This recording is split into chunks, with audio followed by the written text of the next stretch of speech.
L'armée israélienne avancerait en profondeur dans la partie ouest de Rafah.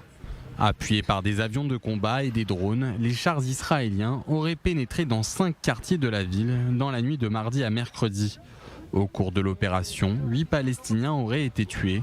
Dans le même temps, Tsahal continue d'éliminer de nombreux terroristes, comme ici, près d'un entrepôt humanitaire. Les troupes israéliennes ont également eu recours à l'aviation contre des terroristes qui tentaient de tirer des roquettes vers Israël. Avec le soutien de l'armée de l'air, nous avons éliminé un commando terroriste qui était sur le point de lancer des roquettes vers Israël. L'ennemi cruel continue d'utiliser les infrastructures civiles. Il piège des écoles, des cliniques et des mosquées. Au cours des combats, nous avons subi des pertes, mais nous sommes déterminés à accomplir notre mission. Une mission à laquelle le Shin Bet est intégré quotidiennement. Appuyés par des moyens de haute technologie, ces agents et enquêteurs effectuent des opérations d'arrestation et d'investigation dans la bande de Gaza.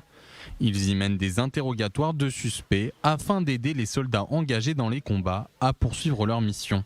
Notre objectif est de collecter le plus d'informations cruciales en temps réel sur le terrain et de les transmettre aux soldats le plus rapidement possible. Très souvent, lors de ces interrogatoires, nous obtenons des informations qui permettent à nos forces sur le terrain de sauver des vies. Les soldats de Tsahal expriment leur reconnaissance quant à l'aide apportée par le Shin Bet. Notre travail avec le Shin Bet est très efficace. Lorsque tu as à tes côtés une unité du Shin Bet, tu progresses plus rapidement, tu découvres plus d'armements et de nombreuses entrées de tunnels.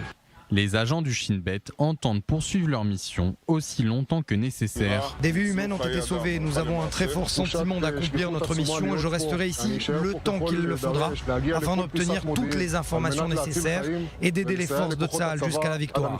Selon une information obtenue par i24 News, Tsahal pourrait annoncer très prochainement le démantèlement de l'aile militaire du Hamas, l'un des 2 grands objectifs de cette guerre déclenchée par les massacres du 7 octobre.